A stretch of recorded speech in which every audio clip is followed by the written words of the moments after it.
Bonjour à toutes et à tous et bienvenue dans ce cours à distance d'introduction au droit. Nous allons nous intéresser dans ce chapitre au conflit de normes. Un conflit de normes est une situation de concurrence de normes.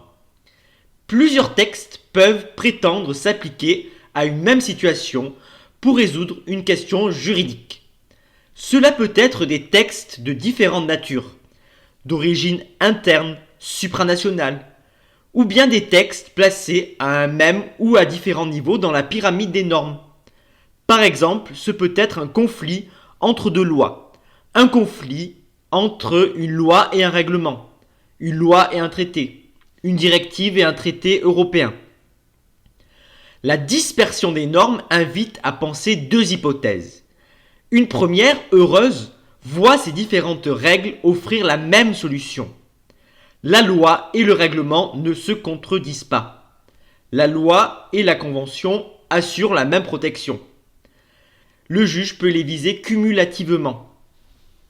Par exemple, le respect de la vie privée est un droit protégé. Pour rappeler cela, peuvent être mobilisés en même temps le Code civil avec son article 9 et la Convention européenne des droits de l'homme avec son article 8. Seconde hypothèse qui est plus délicate. Les deux normes sont incompatibles. Cela nécessite un contrôle de la part du juge. Il ne s'agit pas seulement de choisir entre deux normes, celles devant s'appliquer, mais aussi de faire le procès de l'une d'entre elles. Ces situations délicates sont rarement réglées par un principe simple et exclusif. Il s'agit plus souvent d'appréciation au cas par cas ou conflit par conflit. Un conflit concret soumis à un juge. L'importance de la question préalable de la compétence du juge est à souligner. Celle-ci variera selon la question qui lui est soumise.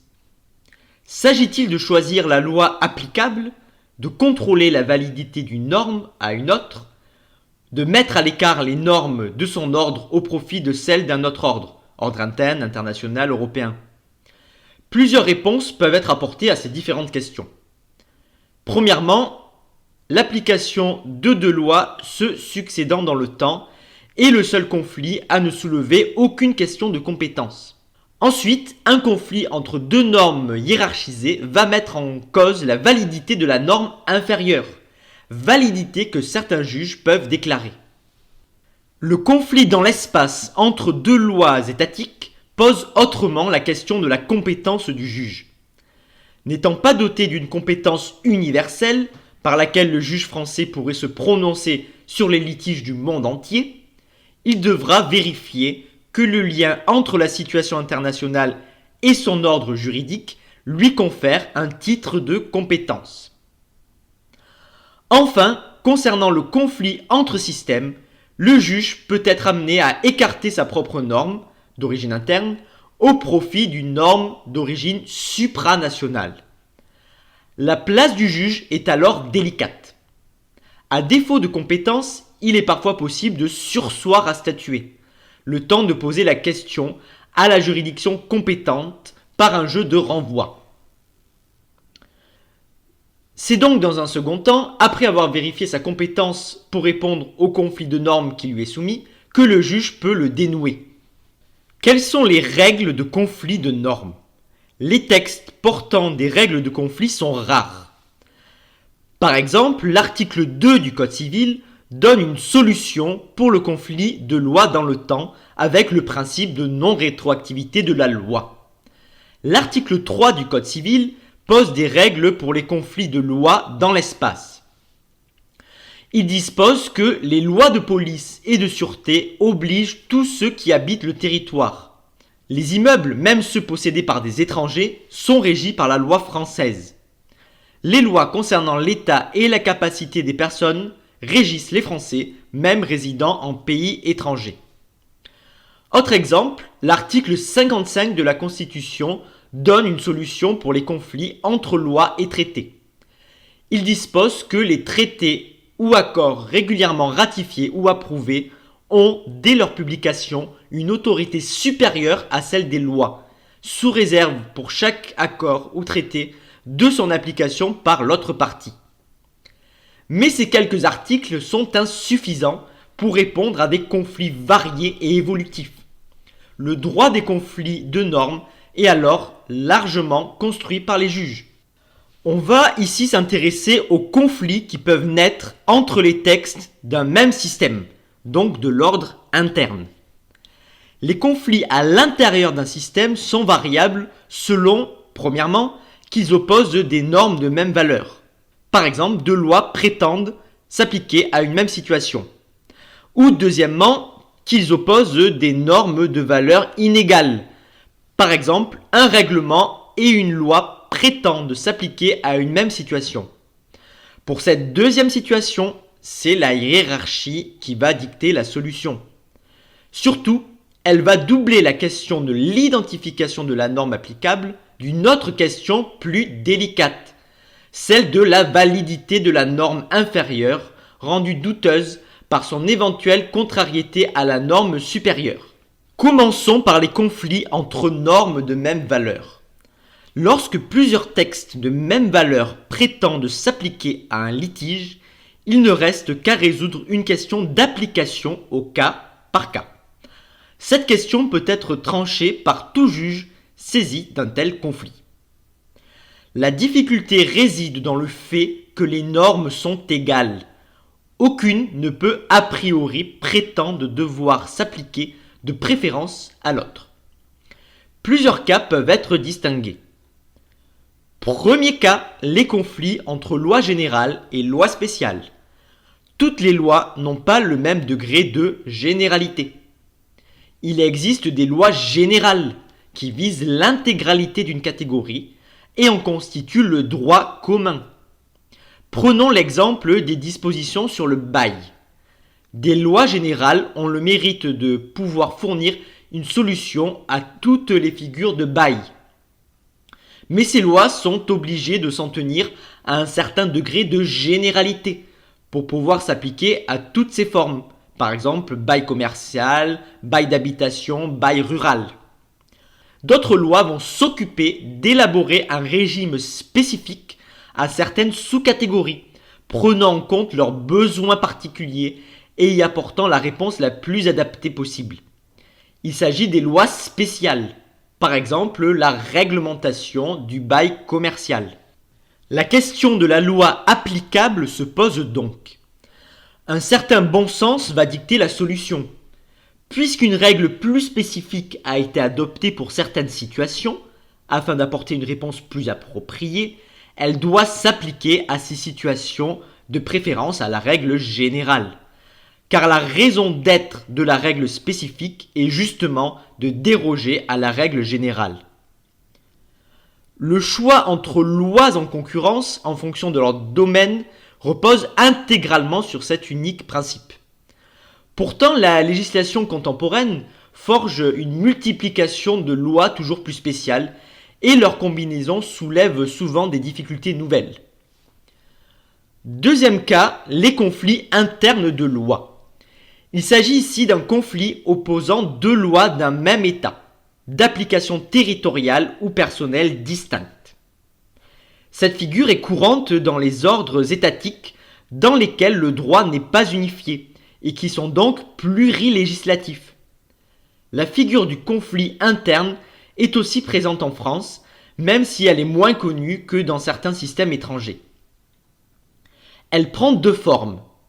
Premièrement, l'opposition entre des lois territoriales qui apparaissent lorsqu'un État admet l'existence de lois différentes selon les portions de son territoire. Les conflits interlocaux surviennent quand coexistent au sein d'un même État des différents droits applicables sur différentes portions du territoire. Par exemple, les conflits interfédéraux. L'exemple le plus courant est celui du droit des États-Unis d'Amérique. Les conflits peuvent exister entre les lois des différents États américains, du fait de l'autonomie législative.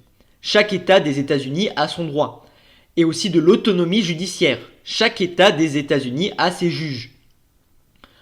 Autre exemple, les conflits interrégionaux. En droit français, on a la forme unitaire de l'État. Mais le droit d'Alsace-Lorraine a suivi l'histoire mouvementée de ce territoire. Des lois françaises avaient été maintenues en vigueur par les autorités allemandes. Mais progressivement, elles avaient été remplacées par les nouvelles lois allemandes et par des lois territoriales.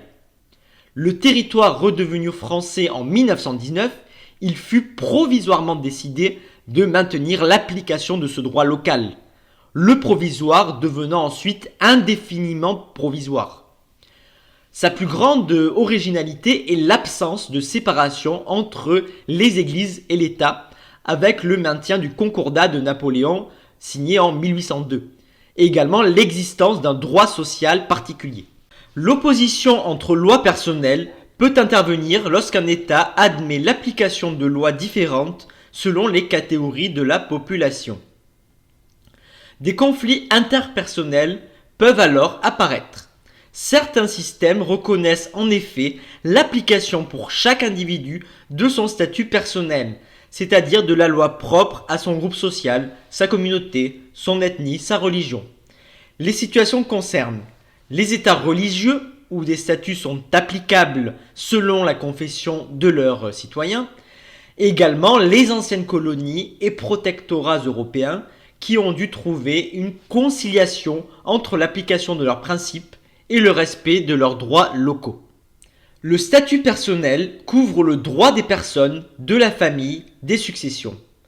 Par exemple, au Liban, 17 communautés sont reconnues et disposent d'une autonomie législative et judiciaire, l'État restant neutre à leur égard, au point qu'il n'existe aucun statut de droit commun. Dans ces systèmes, le mécanisme de résolution des conflits de statut le plus classique est celui de l'option de législation. Par exemple, au moment d'un mariage entre époux de statuts différents, il leur est possible de choisir le statut auquel seront soumis tous les événements de leur vie de couple. En droit français, des statuts personnels en Outre-mer ont été maintenus, notamment à Mayotte et en Nouvelle-Calédonie. Les règles de conflit qui s'appliquent sont les suivantes. L'application du statut personnel en matière civile et l'application du droit commun en cas de conflit de statut personnel, de lacune du statut personnel ou au nom de l'ordre public. En droit français, le jeu des règles de conflits internes peut aboutir à des décisions étonnantes. Par exemple, à Mayotte, la non-paternité établie par serment décisoire devant le grand cadi, c'est-à-dire un juge musulman. Autre exemple, une demande de divorce rejetée en raison de l'opposition formelle du clan à toute rupture du lien conjugal. Passons au conflit entre normes hiérarchisées. Au sein d'un même système, les différentes normes sont agencées dans un rapport hiérarchique.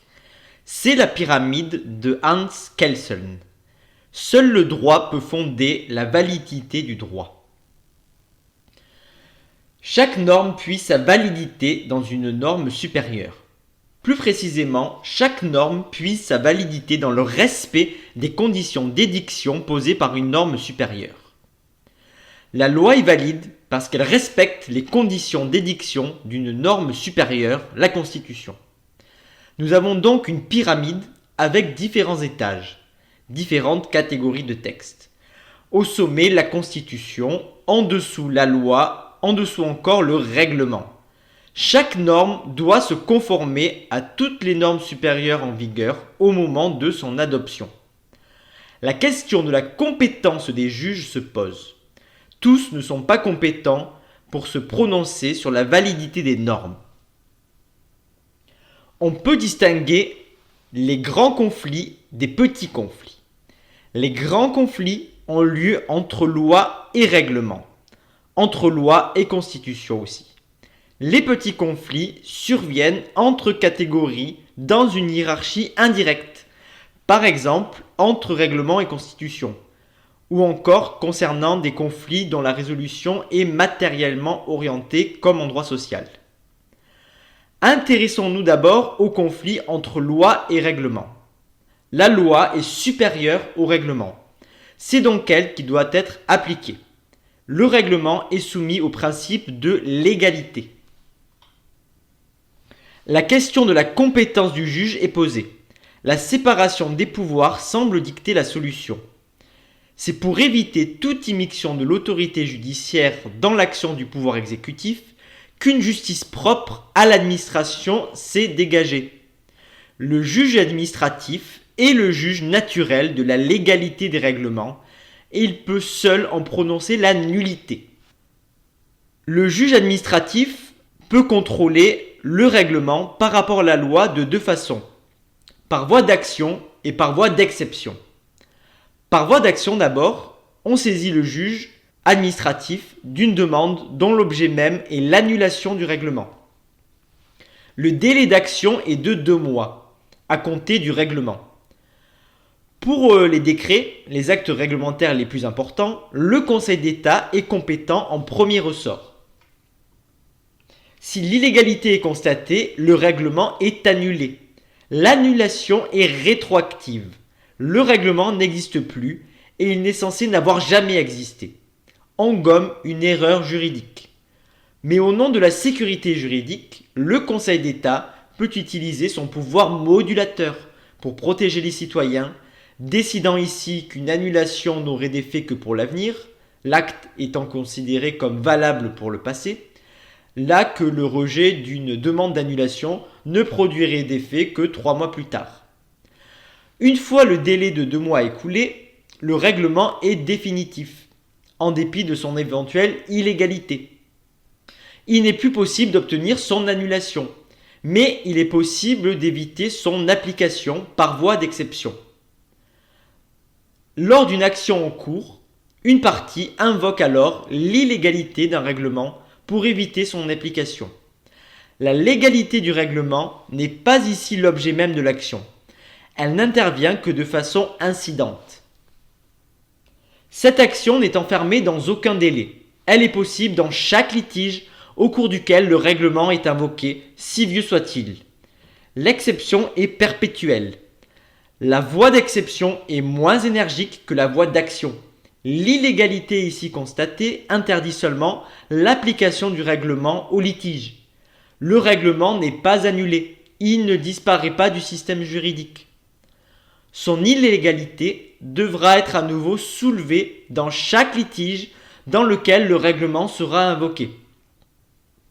Le seul moyen restant d'obtenir son effacement consiste à solliciter l'autorité compétente d'une demande d'abrogation du règlement illégal. En cas de refus, le règlement illégal pourra être contesté devant le Conseil d'État qui pourra enjoindre le gouvernement sous astreinte de procéder à son abrogation. Passons maintenant au conflit entre loi et constitution. La loi est soumise à la Constitution et doit respecter tant les règles qui encadrent son élaboration formelle que les droits fondamentaux qui y sont garantis. La Constitution de 1958 a confié à un organe le soin de veiller à cette hiérarchie, le Conseil constitutionnel, seul compétent pour le contrôle de constitutionnalité des lois. Au départ, le contrôle de constitutionnalité, instauré en 1958, était cantonné dans des limites très strictes. Il a fallu 50 ans, en 2008, pour ouvrir un contrôle plus large. La tradition française porte haut l'adoration de la loi et forte est la défiance envers le juge. Elle est hostile à l'idée même que la loi, expression de la volonté générale, puisse être contrôlée par le juge. L'histoire américaine est différente. Une large part du système américain est fondée sur les juges, autoproclamés compétents pour contrôler la constitutionnalité des lois, depuis l'arrêt Marbury vs Madison de 1803. Le modèle de justice constitutionnelle américain permet à tout juge d'exercer un contrôle de constitutionnalité à l'occasion de cas concrets. Il permet aussi à la jurisprudence constitutionnelle de jouer un rôle déterminant dans les débats de société. En Europe, un modèle différent, plus conforme à la tradition juridique européenne existe. L'apparition du contrôle de constitutionnalité en Europe se dessine au milieu du XXe siècle. La constitution autrichienne de 1920, influencée par la pensée de Hans Kelsen, inaugure le contrôle à l'européenne. Le modèle européen repose sur la création d'une juridiction spécifiquement compétente pour la justice constitutionnelle, alors qu'aux États-Unis, comme on l'a dit, ce rôle est attribué aux juges ordinaires. En France, ce contrôle est une innovation de la Ve République.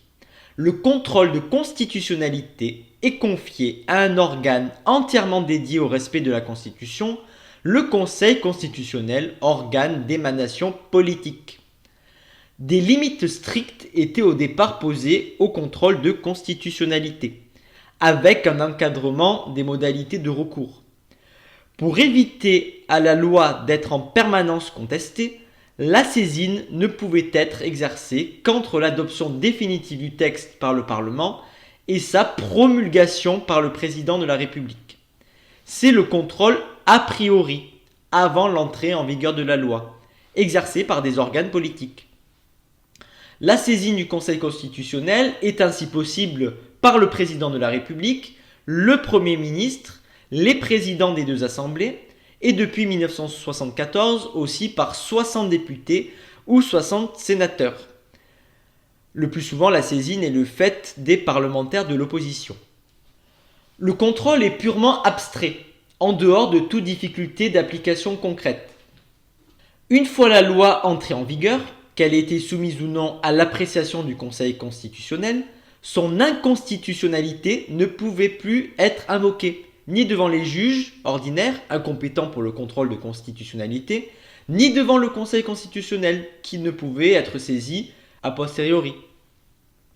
Des insuffisances du contrôle a priori peuvent être ainsi repérées.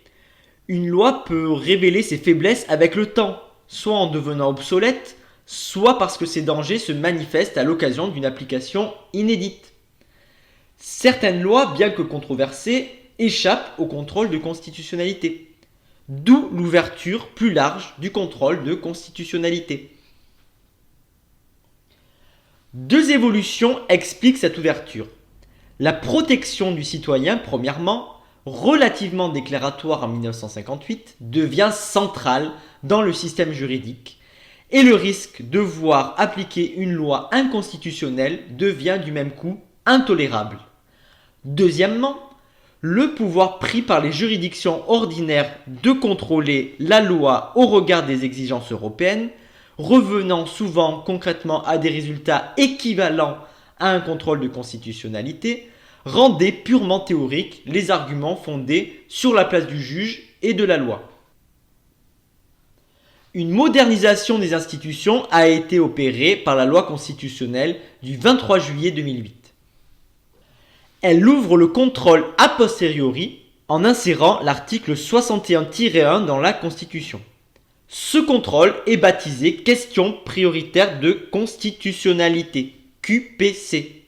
La QPC permet depuis le 1er mars 2010 à tout justiciable, à l'occasion d'une instance en cours, de contester la constitutionnalité d'une loi.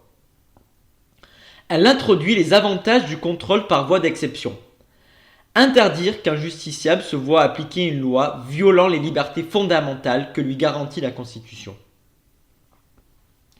Le contrôle a posteriori n'est ouvert que lorsqu'est en cause une atteinte aux droits et libertés que la Constitution garantit. Bien que la question soit formulée à l'occasion d'un litige particulier, elle fera l'objet d'un contrôle abstrait qui vérifie la constitutionnalité du contenu de la disposition et non celle de son application au cas concret. La crainte d'un engorgement du Conseil constitutionnel a été jugulée par l'encadrement de la saisine. Elle est filtrée par les juges du fond, le cas échéant, puis par le Conseil d'État ou la Cour de cassation. Quels sont les effets du contrôle de constitutionnalité ? L'effet du contrôle de constitutionnalité est radical. Le système ne saurait tolérer en son sein une loi enfreignant les valeurs considérées comme socle de la République. Normalement, l'issue du contrôle est donc très manichéenne. Soit la loi est conforme à la Constitution, elle pourra dans ce cas entrer ou rester en vigueur, soit la loi, ou en réalité un ou certains de ses articles, est contraire à la Constitution Elle sera alors censurée par le Conseil constitutionnel. En cas de contrôle a priori, seules les dispositions non censurées pourront être promulguées et entrer en vigueur. En cas de contrôle a posteriori, les dispositions sont abrogées, le Conseil constitutionnel pouvant, au nom de la sécurité juridique, prévoir un délai pour que la disparition de la norme ne soit pas trop brutale et aménager l'effet utile de l'inconstitutionnalité pour le requérant et les instances en cours. Entre ces deux bornes assez radicales, le Conseil constitutionnel a initié des méthodes plus souples. À la censure sèche, il préfère parfois la réserve d'interprétation. La loi est validée à condition d'être interprétée dans un sens conforme à la Constitution et indiqué par le Conseil constitutionnel. Les décisions du Conseil constitutionnel, contrairement aux autres juridictions, ont une autorité de droit. Elles ne sont susceptibles d'aucun recours. Elles s'imposent au pouvoir exécutif et judiciaire. Quant au conflit entre règlement et constitution, il est marqué par la prévalence de la Constitution. Le juge ordinaire contrôle la violation de la Constitution par un règlement.